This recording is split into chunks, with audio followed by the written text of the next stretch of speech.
on the VinceEverettEllison Show. We're going to talk about what's going on here with Big Mike and Barack and Emhoff and his wife. It says some problems in Never Never Land. We're going to talk about that a little bit today on the VinceEverettEllison Show. All right, let's get this thing started. You know, y'all, they saying that Michelle Obama and Barack Obama was having problems. They said that Doug Emhoff and Kamala Harris having problems. I am not one to usually celebrate divorce. Divorce is hard. It is hard. It's like a funeral. And usually you just kind of let that, it's kind of bad form to talk about marriages having a difficult time. But there are exceptions. And these are two. Because sometimes, you know, marriages come together and these jokers come together and you just do damage to people. They're like Bonnie and Clyde, right? Just walk around just shooting, killing, and raising hell. And you had to just go ahead and take them suckers out because, you know, together they were like epoxy. They come together and just do harm. That's how these two marriages are. So when I heard that Barack and Big Mike was into it, I said, I wonder what this is about. Should be pretty juicy. So first thing I saw was Barack Obama showed up at Jimmy Carter's funeral. Showed up by himself. I looked over and said, well, damn, that's kind of sad. I kind of felt sorry for Barack. I mean, it wasn't like I wanted to see Michelle Obama because every time I see her, it's like, you know, it's like if you see a snake run across in front of you, it kind of startles you. You have to gather yourself back again. Yeah, outside this, when you see Michelle Obama, I go, ooh, okay, get yourself straight again then. So I was preparing myself to see her, and then when that didn't happen, I was kind of happy. Then I said, well, I wonder what's wrong with her. I hope she ain't sick. You know, you don't want no sickness and death to fall on nobody, right? So then I saw the inauguration. That Barack walking in again by himself. I felt sorry for him. He looked all by himself. Everybody else got somebody with him. You know, George W. Bush had his wife with him, and Bill and Hillary Clinton came in together. Now, Mike Pence was alone, but, you know, that was of no consequence. But Barack came in by himself, and you said, man, that's kind of sad. What's going on with Barack? Because I'm going to tell you, y'all, when they come to these events, this is not a hard service. You know, this is not traveling like the way we average Americans travel. We got to get up, pack a suitcase, go to the airport, get checked, searched and everything. I hate that, man. Wait for the dadgum airplane, go sit down, put your bags up, go to the next airport. And Donna, y'all know the whole dadgum thing is aggravating as hell. Not these cats. What they do, they sit at the house. The limousine comes. People take their stuff to the car. They get in the limousine, drive to a private jet. They get out, get in a private jet, fly to wherever they're going. It lands, another limousine's there. They jump in that limousine. It takes them to where they're going. They don't have to get in the parking lot and find a parking. They go straight to a VIP. They open the door. They walk into the building. Got the seats right there for them. They sit down and they wait. They do the service. They leave. Get back in the car. Go back to the private jet. Fly back home. Get in the limousine. Go home. It's not hard. Michelle said, well, it's too hard for me. I don't want to be around Barack Obama. So what is this all about? Well, the word around the campfire, and again, I don't know this to be true. Don't put it on me. I'm just going to tell you what the people saying, okay? If you don't want to believe it, you don't have to believe it. I don't know that it's true. I'm not saying I believe it. I do know this. I know Michelle Obama didn't show up at Jimmy Carter's funeral, and I know Michelle Obama didn't show up at the inauguration. And if she ain't sick, That means her and Barack got problems. So why would her and Barack have problems? Well, they say that Barack been tiptoeing around with the Hollywood star Jennifer Aniston. Hell, you say. That's what they say. Now, Barack like hanging out with George Clooney, and George Clooney hang out with Jennifer Aniston. See how that hookup could happen? Now, I was surprised at that. Because of what I know about Barack, I thought that Barack probably would have got with Jennifer Aniston's boyfriend. Or maybe him and George Clooney might would have got together, something like that. I didn't, another woman. That's a surprise. That kind of make me want to throw some shade on it because, it's possible. Is it probable? Y'all gonna have to make that up for yourself. That's all. Y'all just have to make that up for yourself. Make your minds up on that for yourself. But these leftists still hadn't learned anything. They got this going on with Barack and Big Mike. Then you got this little ugly bishop named Bud, Bishop Bud, the ones that the Episcopalian bishop, they got up there and tried to tell Donald Trump to let illegals stay in the country and to keep on castrating little boys and little girls. And she's going to say that, and they're going to hold her up as a paradigm of virtue. And I'm looking at these leftists and saying, y'all hadn't learned the daggum thing yet. So you got Barack and Big Mike into it. You got this little Episcopalian bishop going to walk up into the pulpit. She's not going to talk about saving souls, baptizing people, bringing people to Christ. No. She's going to say, let the illegals stay in the country and use up all your natural resources and take the jobs from Americans. And please keep using federal money to castrate little boys, call them little girls, and give double mastectomies to little girls and call them little boys, this and that and the other. And most liberals said, that's right. That's what we want.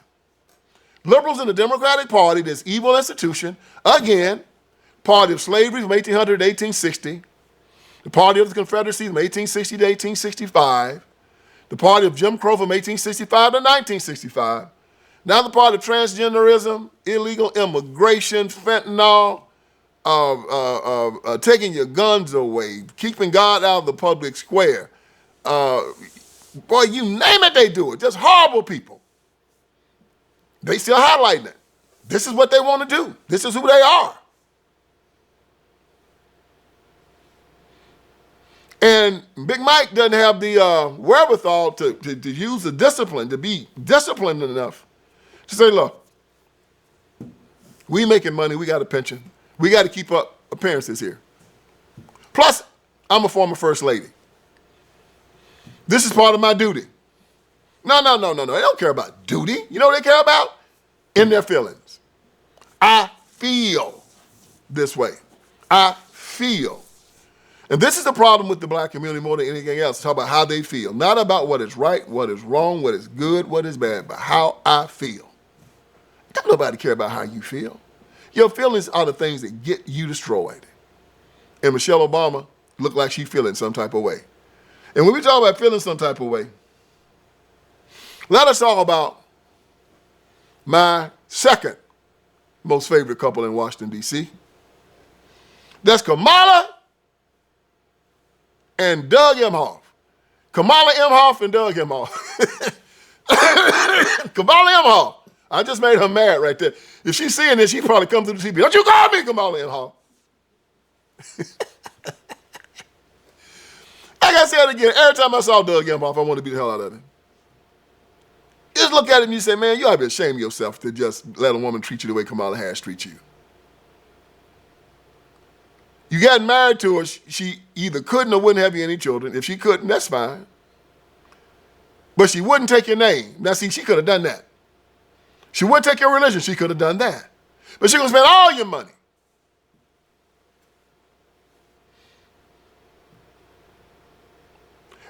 Anybody that saw Kamala Harris with Doug Emhoff knew that Kamala Harris married Doug Emhoff for his money. Kamala was 50 when she married Doug. Doug had got divorced from his first wife because he got the nanny pregnant, from what they tell me. So Kamala kind of knew that Doug was a guy with a little virtue. But Kamala had been out there in them streets. She'd been out there in the streets of San Francisco. And you talking about some streets. I mean, you know, we ain't talking about like the streets of modern, just everyday America. San Francisco make Sodom and Gomorrah look like Salt Lake City, Utah. She makes Sodom and Gomorrah look like Utah or Wyoming. San Francisco is just that bad, y'all. It's just the most decadent city in America. And that's where Kamala Harris learned her moves. She got hold of Doug Emhoff, and by the time she was finished, Doug Emhoff was just throwing his money up in the air and said, "You can have anything you want, baby, anything you want." She did the same thing to Willie Brown. Willie Brown was the most powerful politician in California. He was like the equivalent of the Speaker of the House for a long time. Then he became mayor of San Francisco. And Willie Brown could get you anything you want in California. He got Kamala everything she wanted. And you look at Willie Brown and know Kamala wasn't with Willie Brown because of his looks. She's with Willie Brown because of what Willie Brown could do for her, the same as Emhoff. And both of them damn fools couldn't see it. And I'm sure somebody told them, but they spent 5 minutes with me. Hell, I'd have told them. That's Emhoff. Come here, man. You think Kamala Harris with you, big? What do you think she with you, man? Well, because she loves me. Boy, you crazy. Woman ain't got no love in her. This you're wrong. Okay, you'll see. So, this lady by the name, I guess this is a lady, y'all. I don't know. It's a Vani, V-A-N-I. Mehrotra. Let me spell it for you. M-E-H-R-O-T-R-A. Mehrotra. Vani Mehrotra, I guess, wrote a story on January 24th, 2025. That's this year. She says that Kamala blames Emhoff for her election loss and considers him dead weight. I think that one is correct and one is incorrect. I don't think that Doug Emhoff is responsible for Kamala Harris's loss, but I do believe that Doug Emhoff is dead weight. So one is true and one is not true. And now, since, Kamala don't need Doug anymore, I mean, she's probably spent all his money in the streets. She probably just want to get back in the streets again. I mean, it was obvious that one time she was a hoe. I don't know if she became a rehabilitated hoe or not. That's very possible that she did. But a lot of guys tell me in the street that you can't turn a hoe into a housewife. That's what they tell me. I wouldn't know anything about that. But that's what they tell me. So I guess we're getting a chance to see if she's rehabilitated or not. Because if not, Doug's in trouble. She gonna be out in them streets, and right now, as loose as everything is now, she might be on the stripper pole, man. Shake it, shake it, shake it, shake it. I mean, she's hanging out with Megan Thee Stallion and Cardi B. She might go on tour with them now. They running the Democrat Party. You can see Megan Thee Stallion, Cardi B, Glorilla, and Sexy Red, and Kamala Harris on tour. She go to one of those plastic surgery doctors, get things kind of tightened up. Might be something to watch. I wouldn't watch it. That ain't my thing, y'all. But I'm sure that she could go all over the world and make a whole lot of money on tour with Megan, Cardi B, Glorilla, Sexy Red, or all of them individually. Because she was on tour with them before, she might be on tour with them again. And leave poor Doug on the sideline. Poor Doug. But see, that's what happens, y'all, when two beta males marry women with more testosterone than they have. And that is Barack Obama and Doug Emhoff. It might be a situation where we might see them get together. Doug and Barack at the end of all this. I wouldn't be surprised. And the Democratic Party would celebrate it. They probably have them a gala on the Washington Mall. Probably have the man-on-man wedding there. Boy, you talking about something. The President of the United States of America marrying the second gentleman. And they're so sick over there on their side, y'all. I promise you they'd celebrate it.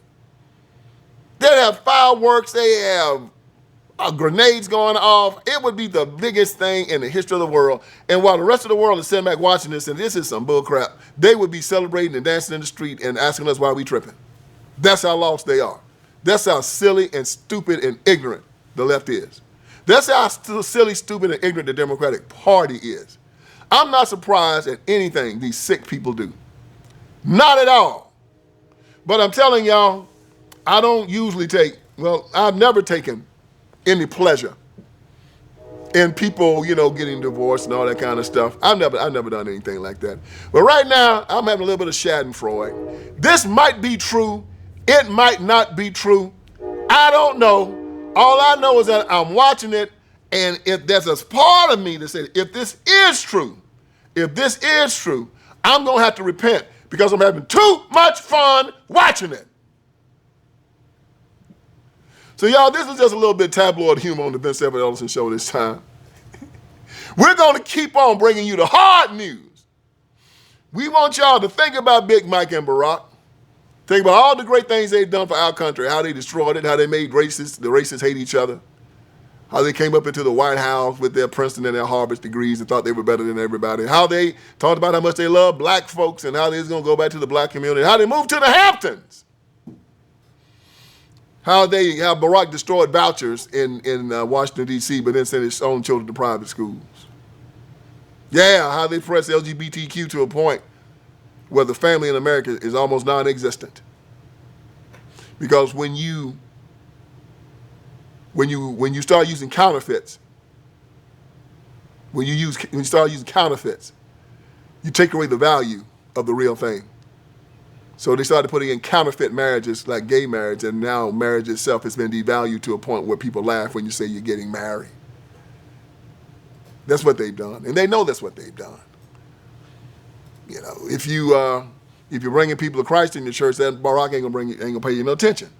But if you happen to mock Christ and do gay weddings or a preacher marrying another man, he'll invite you to the White House then. That's why I'm having schadenfreude with these people right now. Kamala Harris starting her presidential campaign in an abortion clinic. They didn't want to hear the babies being dead. They want to see the babies being dead. Then her and Joe Biden going to sue the state of Tennessee saying that they don't want any limits on sex change operations for children. Want to be able to castrate children at early ages before they have a chance to even know what a girl or a boy is. That's why they have such a visceral effect on me. How they allowed those wars, how they allowed the war in Ukraine to start, how they allowed the war in Gaza and Israel to start. By allowing Iran to sell billions of gallons of oil and made them rich again, and then they bought missiles with it and sent it to Hezbollah and sent it over to Hamas. How they left out of Afghanistan without troops hanging on, with these poor people hanging on the planes because they knew that the Taliban was going to kill them all as soon as they left. Marlin, Joe Biden didn't care. Barack and Michelle don't care. So, in this one situation, I'll make an exception.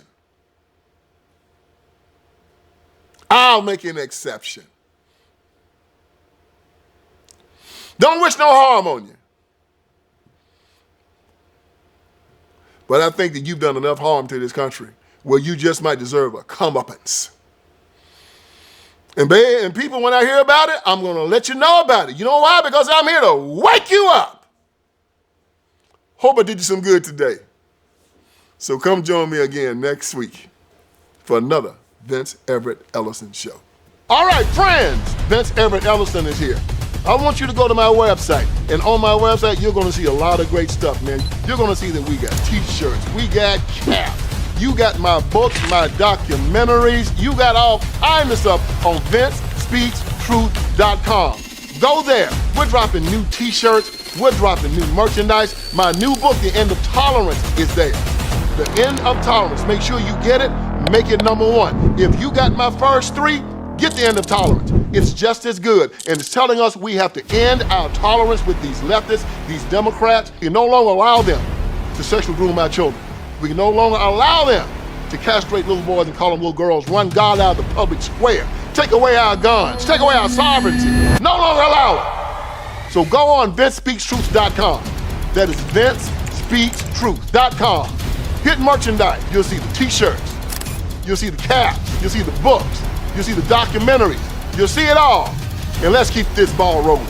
God bless you.